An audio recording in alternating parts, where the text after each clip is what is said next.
Hello and welcome.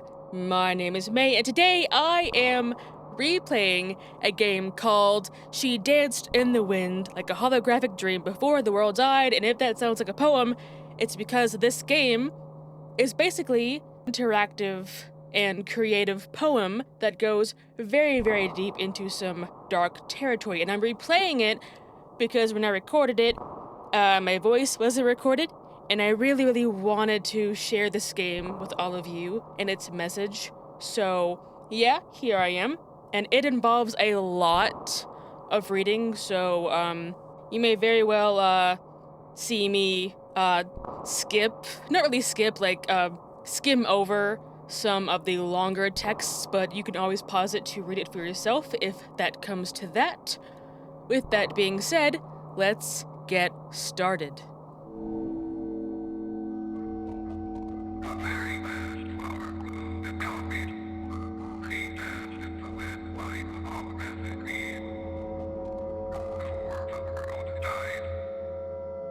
And here we are already.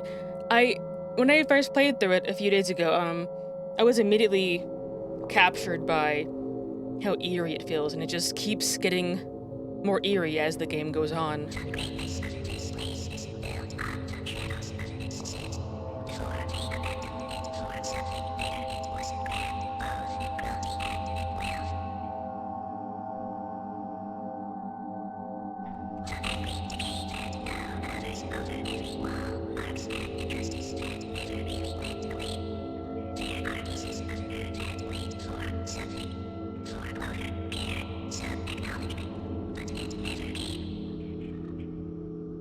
Yeah. Okay, so like I said, in my post, I'm not going to spoil the game at all, but I'm just coming back to it with a new perspective because I know how the game goes.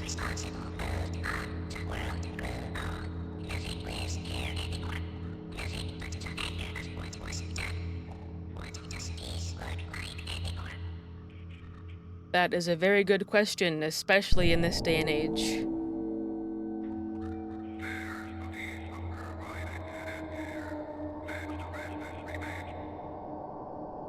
Oh, yeah, I remember this guy.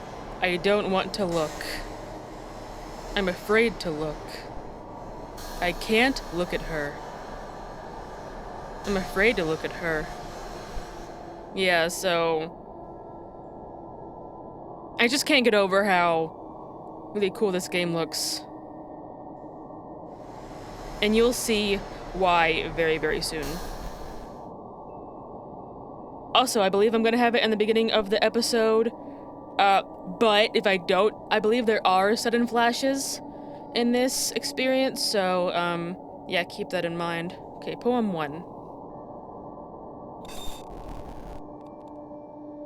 A flower is all the world's impossibility. She is the great subduer of sleep, the great one that overcomes and opens simply to see, simply to be free.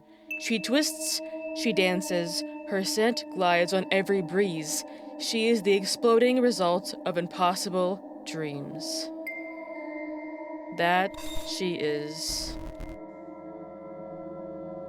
And this says, I can't look at her, like he was saying before. A flower is the outcome of ambition, a monument of will, unrelenting. She knew not to stay still and realized her own being. Ever so gently, she is the one that glides in between, then and now and never again, no place in particular, the complete disregard of whens and wheres. The face she bears is stubborn and proud, she declares her colors quite loud.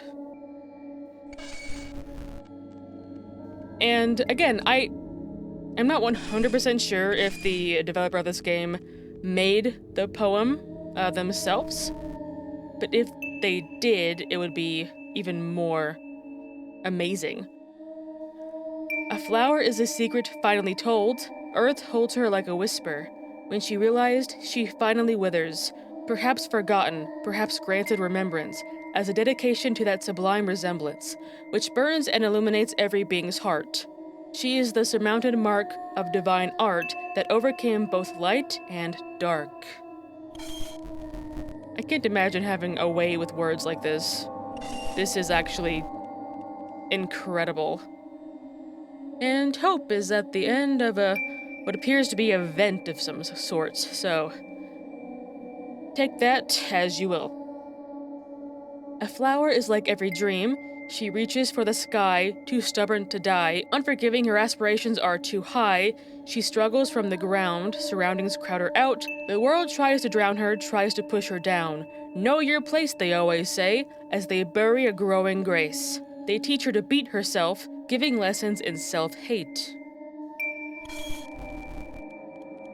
As you can see now, the poem is, very dark itself.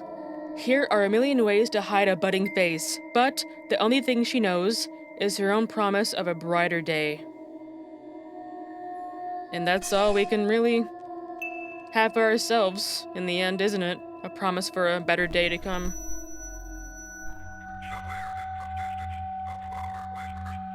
That it does.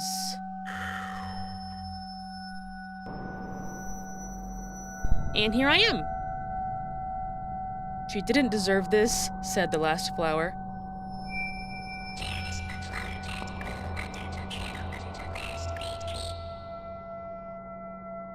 The last great tree. And that's our goal. We have to collect memories and bring it to a tree also. I can't get over how cool this looks.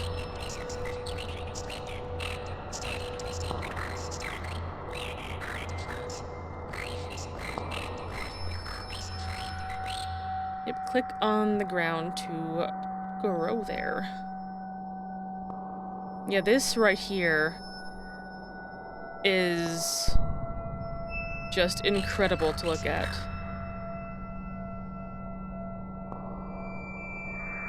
I can't get over how much work it took to make this game right here. Okay, so let's go to the first memory. Right here. If I can float all the way down. Yeah, it's very bright. Ooh.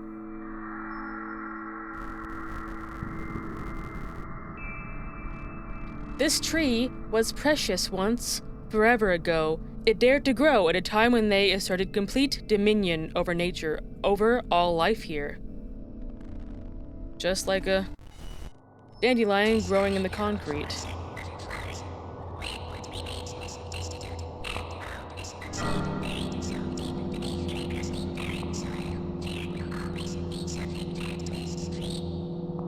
That there will be. And just look at how desolate this place is. Like, these... I'm assuming, yeah, these are obviously, like, human-shaped. But they're so obscure enough to, like, be shaped just like twisted and dead trees with just destroyed bark. Let's get to memory number 2. Oh, I mean 3, excuse me. And see what we have in store. I mean, I know what I have in store, but you do not, obviously. Let me down! I want to float! Por favor. There we go. Fade gently, self-induced extinction and destruction tendencies. Painting methane skies and boiling seas.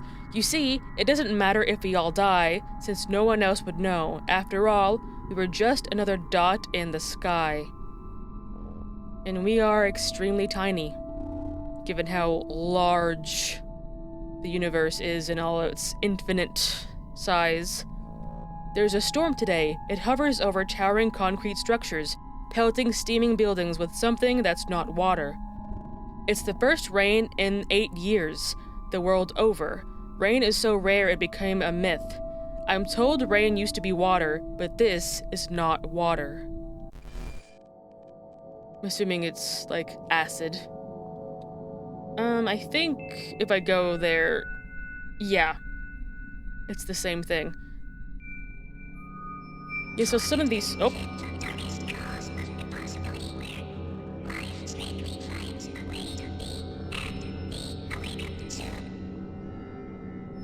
Yeah, so some of these are a lot longer than... the one I just read, or the last Well, 3 I just read. So I think those would probably be the ones I will skim through and let you pause to read. Because while I do enjoy this game, I have read this stuff out loud before, so forgive me if I don't want to do that all again. She's an unhinged liar. I'm sorry she feels hurt, but she needs to stop. Yeah, well, I'm not going to. And you can't make me. Oh, I'm so high up. Look at me go. I gotta get over here, to the memory. Oh. The Last King of Mars. Here we go. This is one of the longer ones. Just to be clear, it wasn't the first time that humanity decided to populate other planets. The attempt had been made before, unsuccessfully, I might add. It's a matter of perspective. You must understand such endeavors take trial and error, as well as great sacrifice. This is the dilemma. Without humanity's visionaries, humanity might long have succumbed to various existential fates. True utilitarianism bets on visionaries securing infinite futures, even if at the expense of momentary comfort. Wars, famines, poverty, and inequality are a small price to pay for attaining these futures, especially when, reaching for the stars, sacrifices are in order. Although it's always someone else that may make the sacrifices, ironically, those demanding sacrifices never made any themselves. Those demanding our sacrifices live in comfort. The few that wield power over the rest of us are a grand spectacle of wealth. They convinced us that their wealth was hard-earned, that they, the elite, are all around better humans, and therefore deserving of such advantages. Everyone else falls in line again and again and again, or so these stories go. Sound familiar? Yeah, I bet it does. A long time ago, before most of the history was destroyed, and along with it most of these stories, there lived 2 of the world's wealthiest and most powerful men.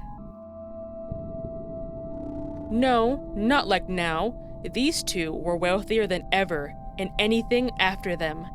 Their wealth rivaled anything ever witnessed. It took the efforts of the entire planet and bitter collective sacrifice to put them on such a pedestal, and they sure did earn it.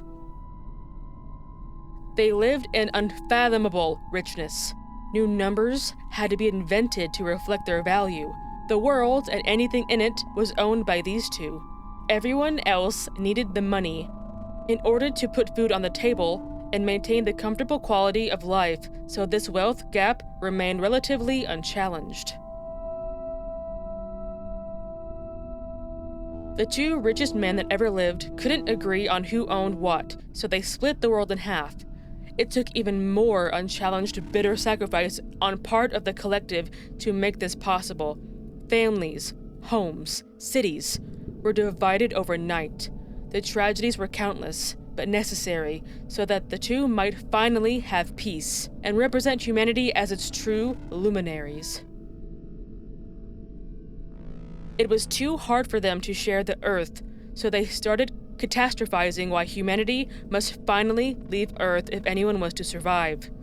It was true, the world was too small for everyone. It could end at any moment. Our resources were running out too. Scarcity was common. Earth could not support the infinite growth of wealth. So they devised a plan to send humanity to Mars. This made sense.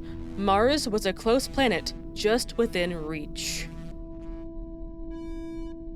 The only caveat, much more of an unsuitable climate, much more unlivable. But Mars could be terraformed with the last remaining resources left on Earth to make it a suitable replacement planet. The luminaries had spoken.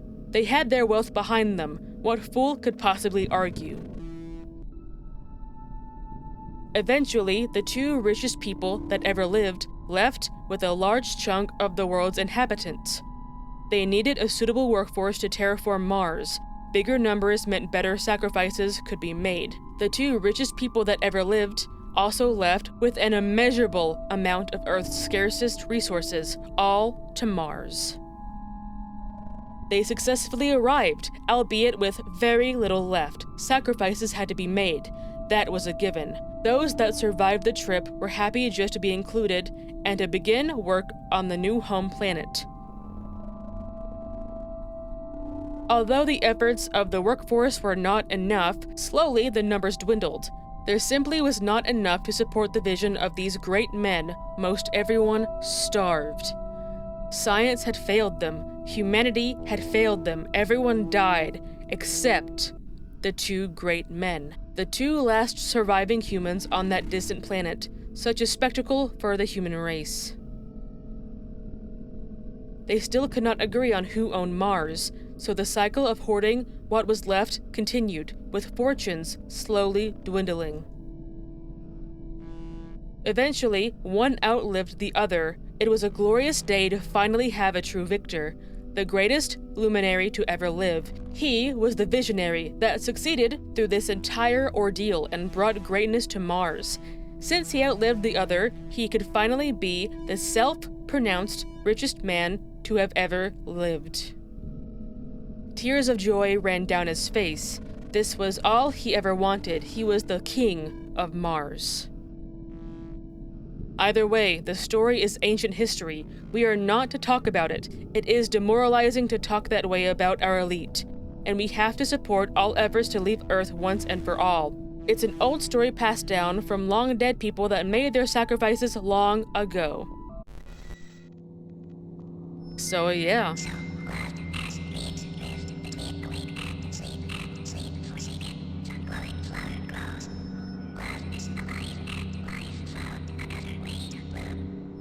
Life finds a way, huh? Life always finds a way. So yeah, imagine being one of the last two people on Mars and you just keep fighting over wealth when it means literally nothing on a planet that isn't Earth. She's a liar. There are always two sides to a story. That's a lot of reposts and likes. Okay, I collected a poem. I am lost to you again, condemned silence of a burden, I know. You visit too often, reminding. In bitter loneliness crushed by the butchery of a moment, you are a stolen future. I beg, can I have my dreams back? How they once called to me. I search for their promises, made to me sweetly, shining between the countless prisms of dreaming eyes. Their promised tomorrow, now taken. A loss, never to be returned or made right, and I will never know why. You are possibly not to be realized. Call it by name, injustice, cruel and cold. You are aggravating and bitter, burning my eyes, casting giant plumes of smoke to spite my sky, and blot out its sun that will never again shine. My heart beats weakly that you chain to my breath, mocking a loss that I cannot escape. This angered realization of a stolen future, one if only that will no longer be. Yet you happened, and I will never understand why. Here it is that I ask again, and again, and again. Why? Why is the most consuming of questions. Why's pointless twisting path leads me back to the beginning after another end. Why did it happen? Why didn't I? What did I do to deserve this? Please just tell me why. Why reaps my own judgment that I sow in these bitter moments where I wonder? Why? So, dreams, I bury you here between these aching words. Goodbye. Just one of the many deep prose pieces in this game. And it's... You see why I wanted to show you this, right? Like, you see? Like, it's deep and devastating already, and we're not even, like, a third of the way through. Thank you! And look how pretty it is. God, it's so pretty.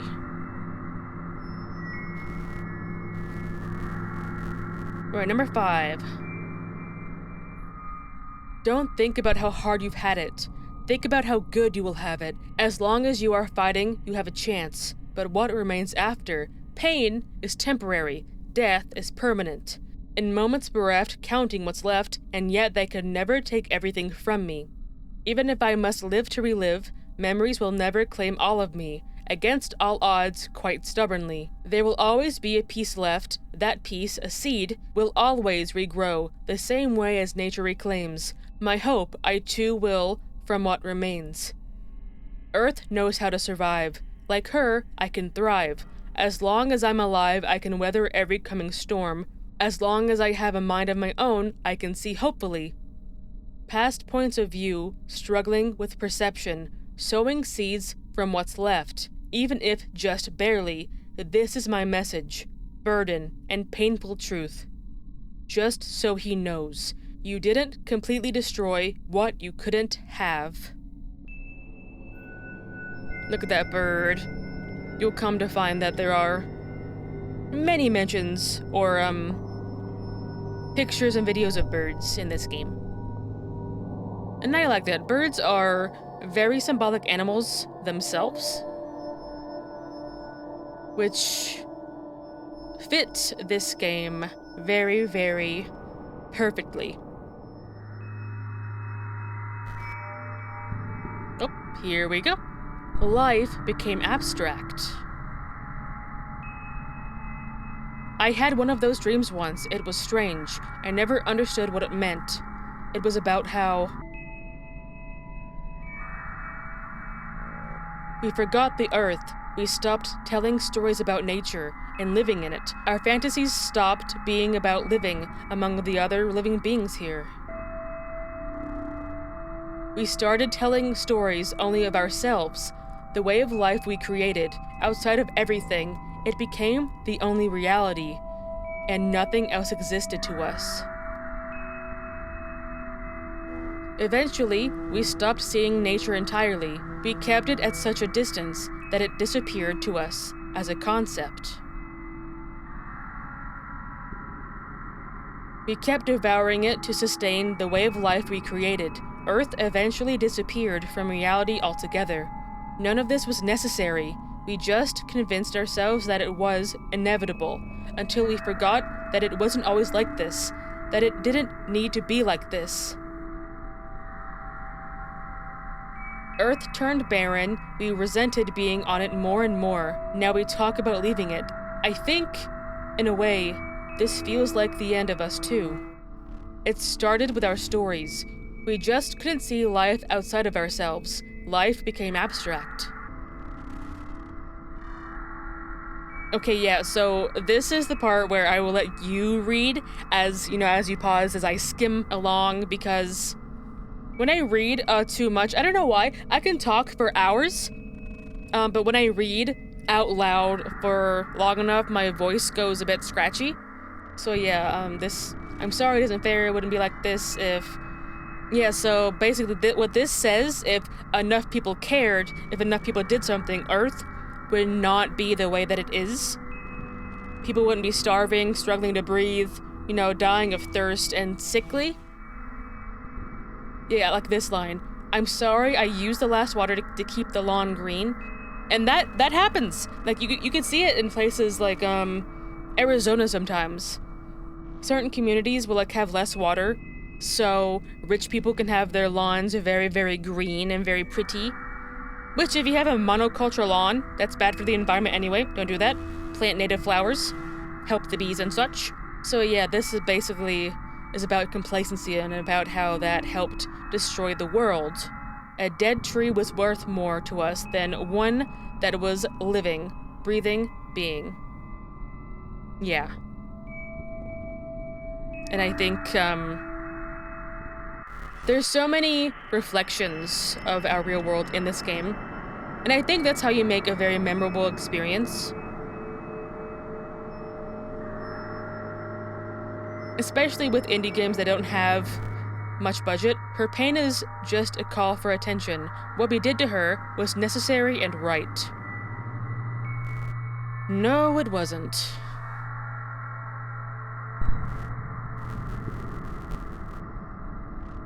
Faith. Can I believe in fairy tales when all good it fails? Crushed beneath 1,000 hells of our own devising. Can I believe in love Curiously, I'm surmising, when too many walk in heartless shells, cursed by that fate of the deaf and songless, and what peace would I find? Time wears even the strongest, and no, it's not all just fine. When I ask, will that same fate be mine? Breaking angels takes the longest. There is only one more fairy tale left, I think. This place, this planet, has been here for an incomprehensible time, always twisting, changing, growing, shrinking, breaking. It is ancient compared to anything that lived, if we must compare. Yep. And we're destroying it, actively, every single day. And it's okay, right? We gotta keep on growing, keep fueling that money making, right? Oh, yeah, okay, I remember this one. The little ones.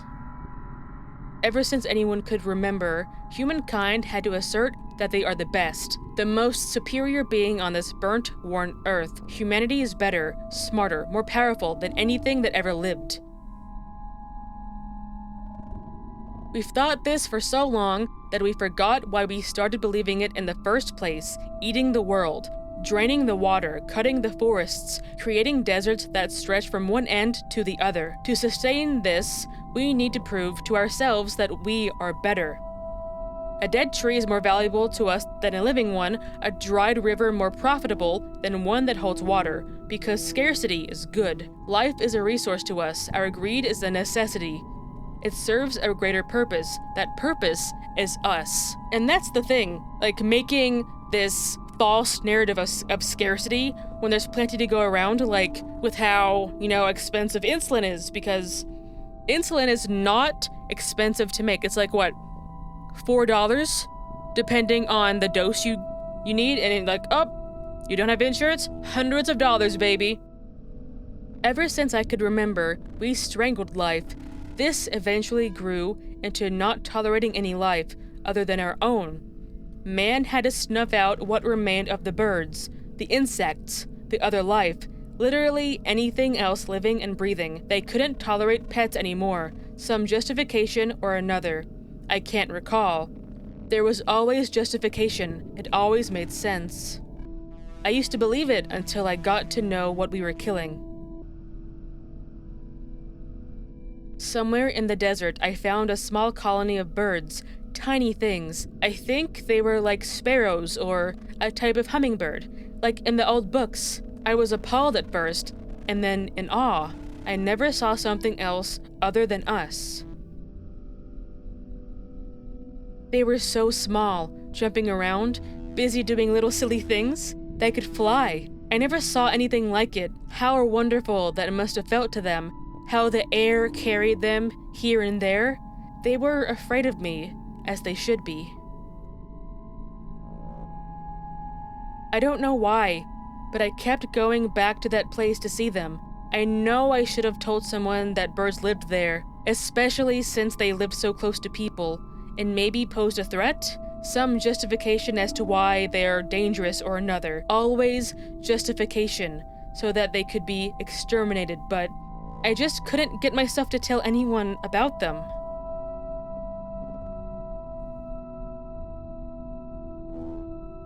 I started bringing them food. I didn't know what they would eat, but seeing that they didn't have much, I brought water. Sometimes I mixed it with sugar. They started trusting me. The first time one drank from my hand, I cried. It was so small, so frail, but it trusted me. At first, I didn't think they could feel. I didn't think that they could care or that they felt pain. But I don't know. I watched them. They cared for each other. The one that trusted me kept following me around. I thought at first that it just wanted food, but it didn't care about food anymore. It would play in my hair, and I would pet it. It was so small. The longer I spent with it, the more I felt like I understood it. It had feelings. It liked things and disliked other things. I went back often. Sometimes I visited just to talk to them. There was something about them. It felt like they saw me.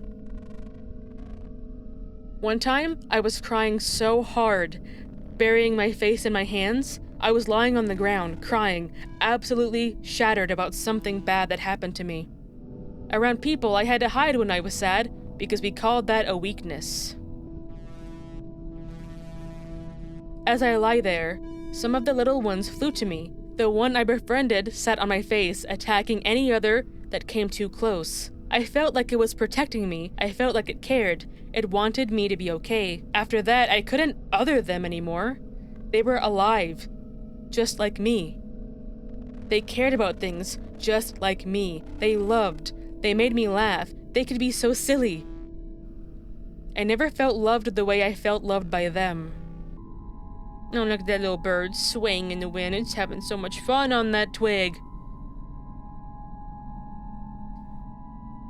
Eventually, someone followed me to that place and found the birds. They reported them.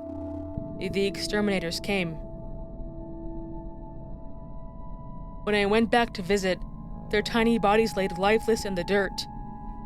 The one that I loved the most was holding on for dear life. I don't know why it fought so hard to stay alive. Why did it fight? Why did it care so much to keep living? I held it, crying, trying my best to tell it that I loved it. Somehow, I thought that if I loved it hard enough, and if it just understood how much I loved it, death would leave it alone. Something that's loved so much can't just die.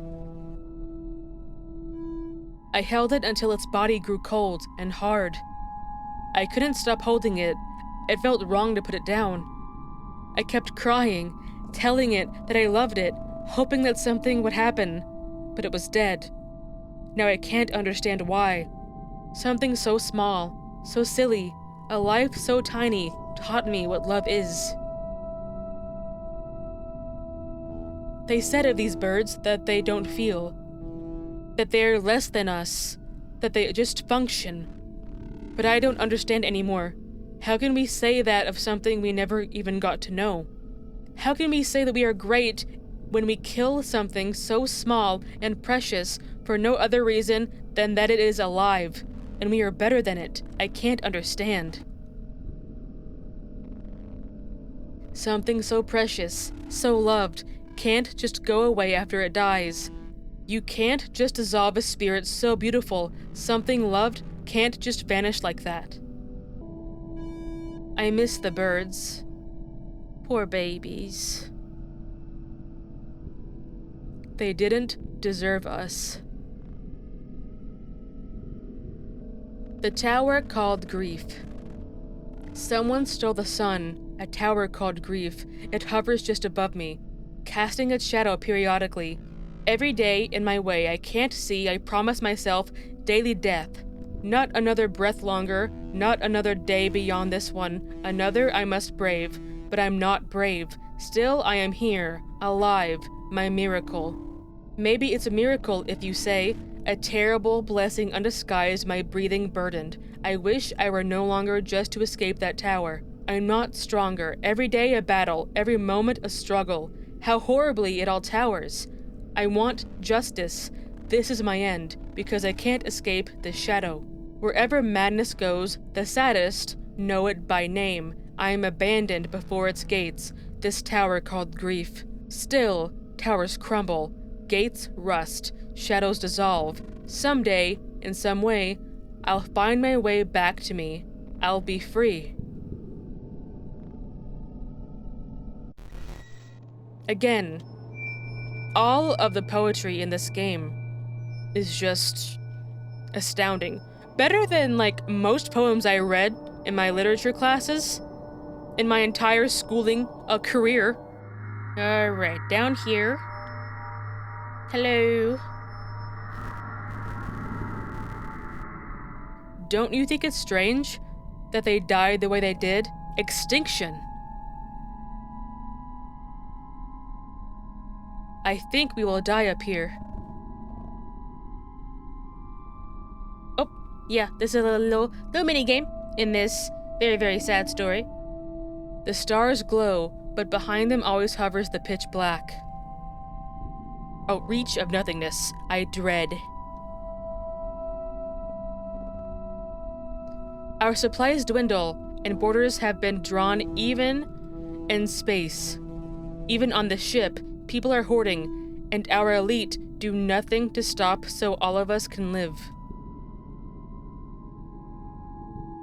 That's the elite for you. I think maybe we will die up here. My colleague looks at me, angered again. No, you can't speak like that. It's forbidden. By the elites, no doubt.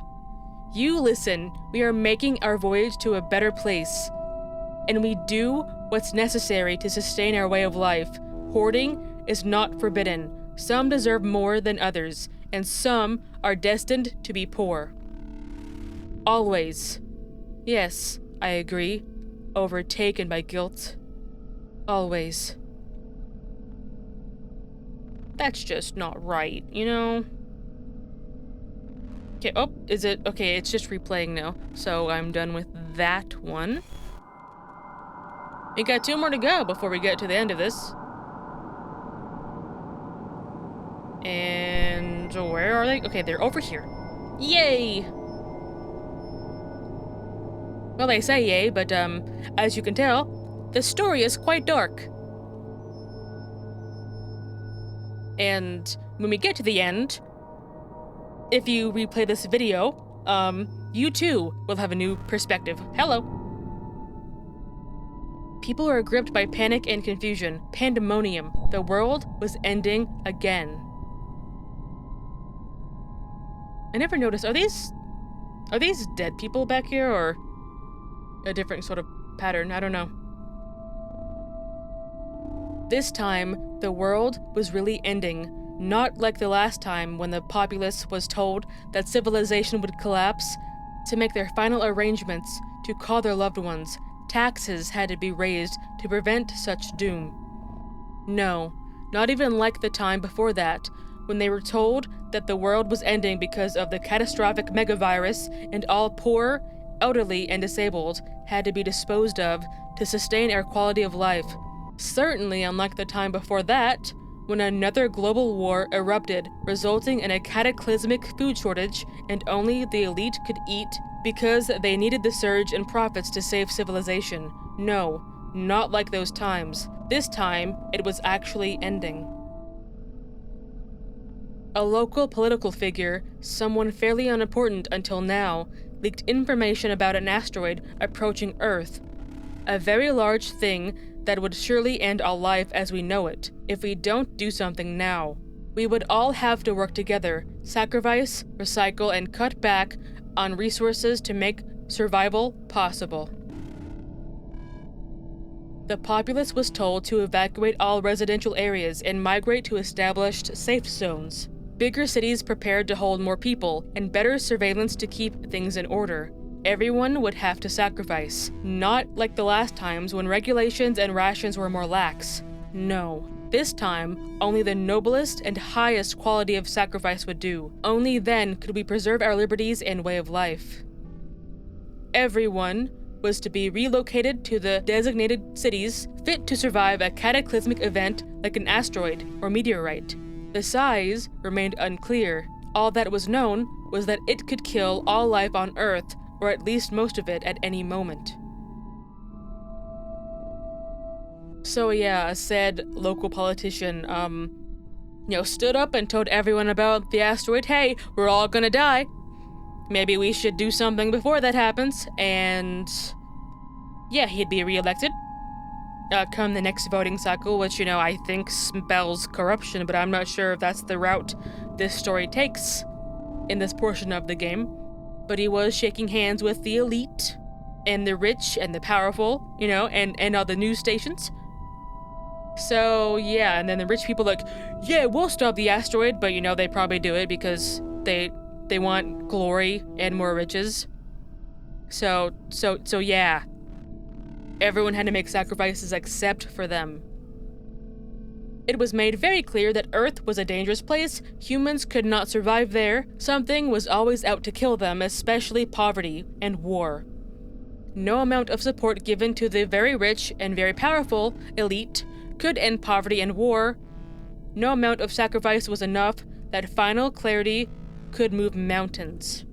I mean, yeah, giving them things would not end poverty and war, because, if we give them everything, we won't have anything, and that causes worse poverty, you know? Okay, yeah, this is the point when they were planning to, go to Mars. We've read that already, which it's really cool to get multiple POVs of what happened here. Yeah, the elite would just get richer because of this, because, I don't know, I guess they advertise and they get donations and other corporate sponsors and from their best friends that are also rich elites. But yay, humans are finally leaving Earth, and we know how that story ends. But first, sacrifices had to be made, no more dissent. Absolute unity was required to ensure success. Empathy is a weakness. We must be strong, they said. Again, sounds quite familiar, does it not? No, we have two more. I thought we had less than that. So let's head over here, get either number 7 or 9. Then we'll get through this very, very sad and, destructive story. Alright, time to float.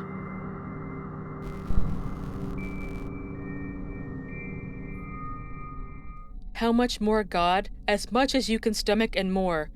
Grief, fear, then dread. A crown of thorns to decorate my head. Weave a robe of dry tears long ago shed. Bitter jewelry to hang from my ears. They will wear me till I'm dead. How much more, God? I don't think you've suffered quite enough. Here's relief, but I'll call it a bluff. None for me, and I know what's rough, when make-believe God says to you he wants no love. But submission, and soon enough, knees buckle, barbed wire heart hung. Grief in the stomach, to fill the lung. Too melodramatic? Then how would you like it sung? Up, down, or sarcastically cheery, it's the same feeling felt till I'm weary. So how should I wear my tired head, when invented sources of hope answer but rarely? Hope I drink of you till I'm drunk, because when invented God does, my heart all but sunk. The odds aren't divided fairly, but there's a spark, some divine insinuation when it gets too dark. Either ridicule, solemn sympathy, or bottomless hope in a hopeless situation. Something to feel in me. Still, I consistently return to the beginning. Yes, God, it's me that you hear singing. Since I'm so decorated with punishment before any sinning, holding on to you, them, it, when promises of better tomorrows, asking of you, from desperate to gently, how much more? Trials of circumstance are far too plenty, I've said it before. You've heard it and still hear it all more. Thorns how you like it, stones for the feast, reap what's not sown, all crops for the beast. It doesn't get any easier, you just get stronger. Beneath these all too familiar moments, where all that's left is to beg, emotions swing from broken to solemn, invisible deities are no source of strength. In moments like these you can clearly see, ridiculous persistence, strength is never heaven sent. It's broken pieces scattered where things look dark, as gathered pieces that remain, sewn together for a brand new start. Not much more, I think. Strength comes from the heart.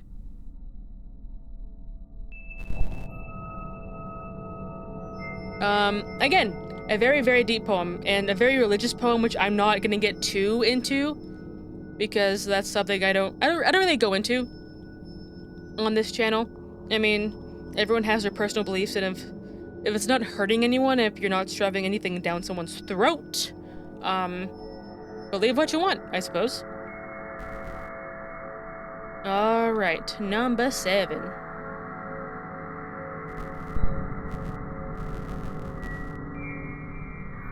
Even as I stare into the absolute pit of eternity's gripping darkness. I can see the radiant hope of stars. Look how beautiful you are. And I can say that I knew you in this winding display of lost moments and chance. Even I hear its music tonight, among a whirlwind of planets and knotted seconds that dance. I'm carried by rays of invisible light, holding an endless stream of memories that slip from my hands, that slip right out of sight. Still, how alive you are, unafraid of stillness. Hearts beat generously here, just to give you another moment.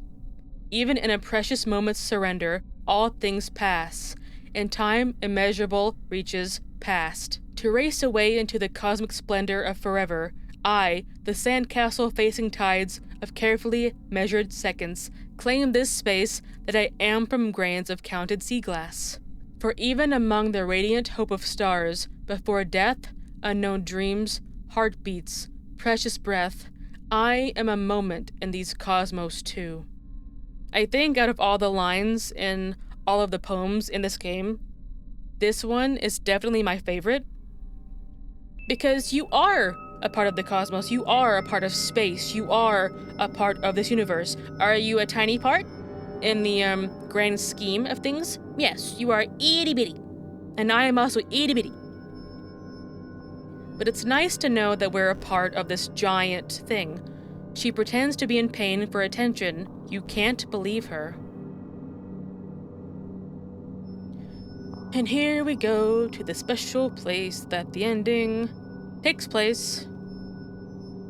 And I don't know if you've gathered about what the core of this game is. And if you have, you know it's coming. And if you don't, well,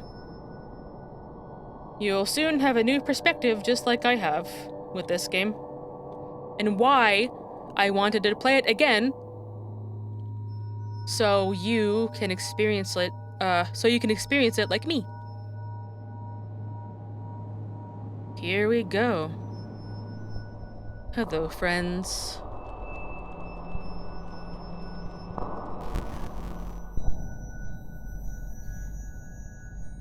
Alright. I will.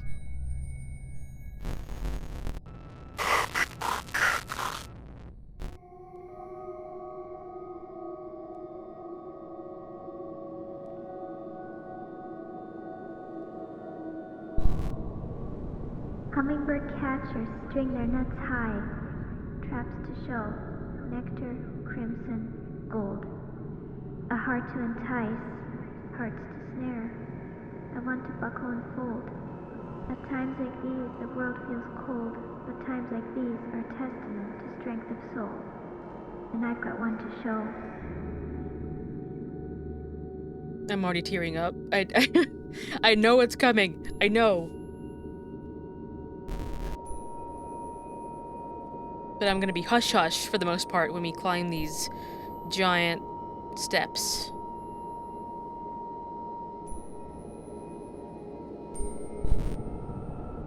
Hummingbird nets cast, how long will it last? Great men do unspeakable things. The greater believe it helps them win. But greatness isn't measured by the weight of sin. It's measured by the strength within. What you do and put another through. Yeah, I mean, you're not a good person because you do all these amazing things for views or attention or any sort of clout, whether it be social or political. You're a good person when you do great things for people without expecting things from it. You treat people good because they deserve to be treated good. Because they're a person.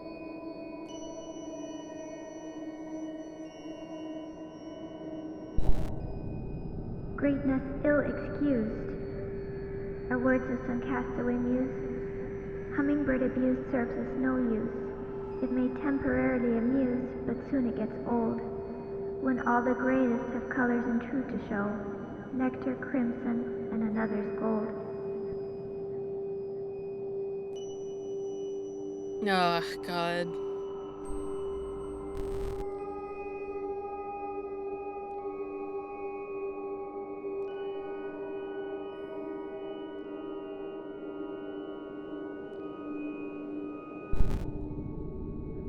Hummingbird snatchers. I heard they're collecting hearts and wished upon stars. Messengers beating wounded drums. It's a song to regret, bitter notes stuck in my head. Keep it so it can last, God knows they're trying. Beating too fast, keep it from flying.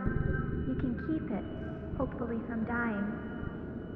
Steal a heart and greed makes one deaf and dumb. Feel my soul and heart thrum. Such a violent part of this poem, I guess it would be the right word to describe it. Man.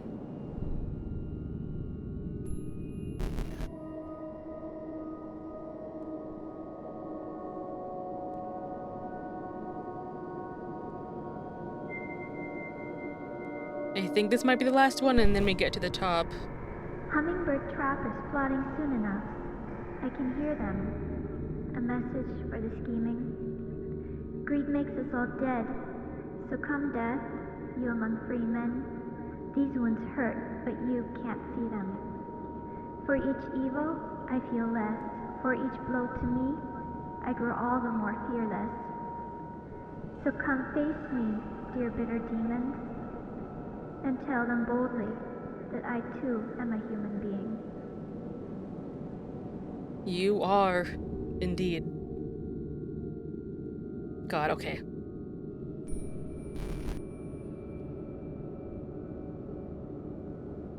I'm mentally preparing myself here.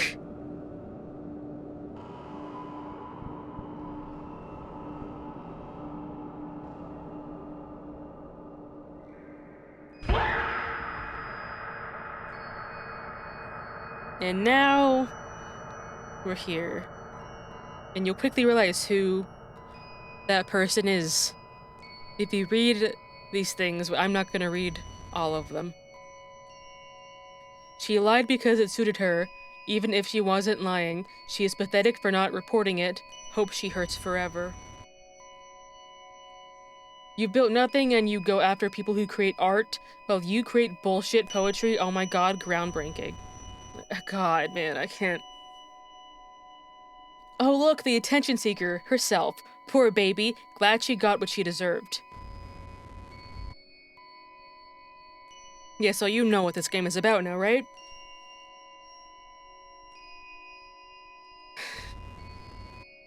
The tragic thing is, these comments aren't rare. Like, I see them every day on the hellscape that's Twitter. When there's a story about someone being assaulted brutally in this way. Like, they don't have a heart, they don't have understanding, they just say, oh yeah, she's lying. Like, there's no proof of her lying, but she's lying, you know? Because he's a good guy. He's a great guy. He has his whole life ahead of him. The courts say that too, but who am I to criticize the justice system? I am just a YouTuber who plays scary games. Also, this one pisses me off too. Like, the quote-unquote real victims, right? They have their stories too. They have their traumas too. I am not disparaging that. I am not saying that that's not the case. But when you, as a victim, accuse someone who is saying, hey, this person that you know hurt me similarly to how you've been hurt before, and you choose to act this way, what are you? Like, I can't understand people.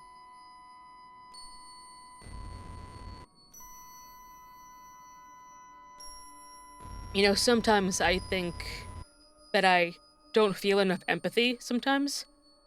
And it's like, in moments like these, like, yeah, that's not true, because there are worse people than me out there. There are people that feel nothing for other people.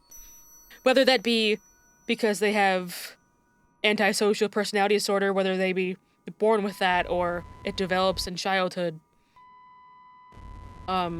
Some people don't feel empathy, but like that's like I'm not saying people with that disorder are evil people like these comments. Some people do feel less empathy than me for these things. Like you don't even have to feel empathy to not say these things.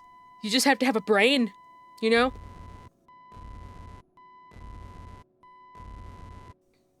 A spine?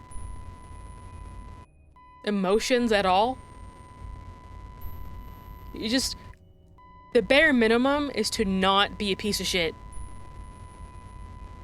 Like, that's it.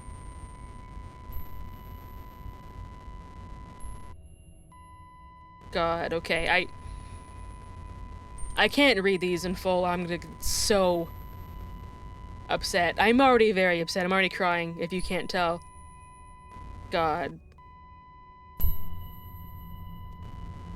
Like, this game, if you like dissecting games, if you like dissecting symbolism, this game is definitely one to dig into, because I'm sure I missed a lot. Like, a ton. Like, it's hard for me to understand metaphors sometimes.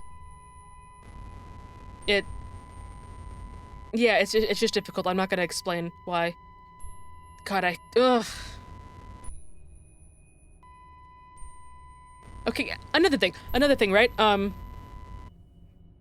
Why is it that when a woman who society deems as not conventionally attractive says someone did something to me, like, oh, you're too ugly for that to happen, do you think monsters care what you look like?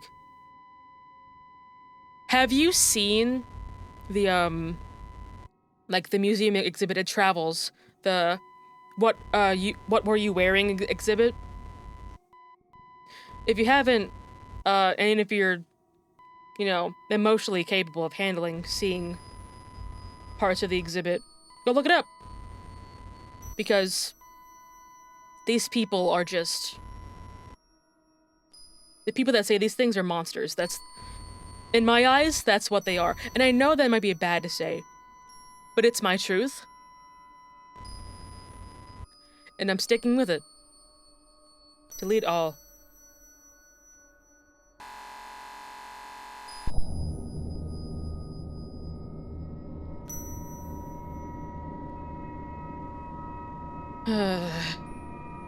Make an offering of memory.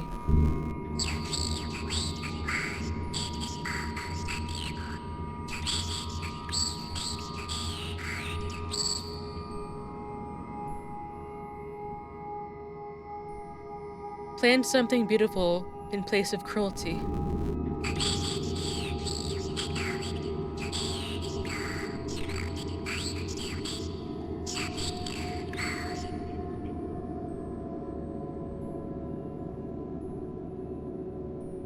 Even though this is a devastating game, you can't deny that it's really pretty.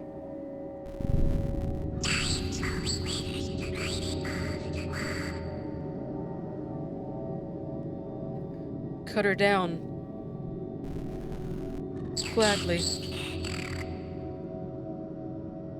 In this scene, like this image right here, I don't know if it's meant to be this way, but you know, it's my interpretation of it. She has been crucified by so many people that she thought would support her. And it's a sad thing that happens for victims of any kind of abuse or assault. Like, if someone doesn't deem them the perfect victim, they don't act the way that society wants them to act and be like this cherub, this angel all the time, they will crucify you. And they will demean you, they will insult you. And I don't understand why people do that. I don't. Society sucks, man. I wish it was better. I really wish it was. Get her down from there.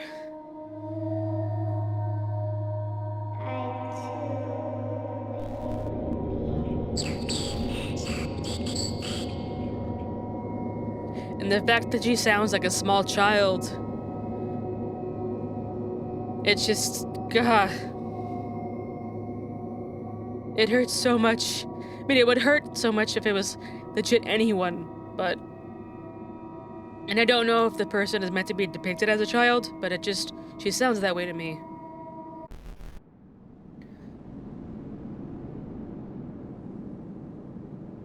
Why did you help me? You don't deserve this place. Until you brought me back. Oh, I'm so sorry. I didn't mean to interrupt that. I don't know how.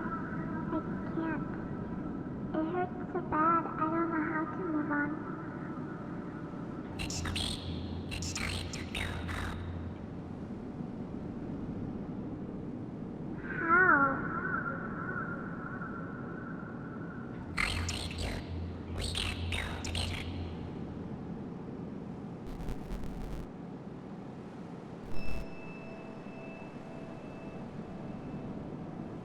And it's the two of us now. We get to leave, and it's gonna be okay. Dandelion through a crack. She's alone to color gray stone. I wonder how she does it. She grows so above it, even when no one loves it. What's her source of strength, I wonder? It seems endless. When she goes through great lengths just to grow, just to show her blooming face in an unwelcoming place. Although stepped on every day, her head's held high in the morning.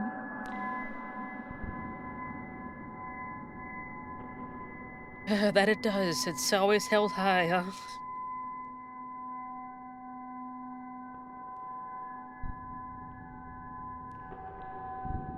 But you don't have to be strong anymore. Because you're with me, and we're gonna be happy, right? Just keep on going up. And everything will be okay.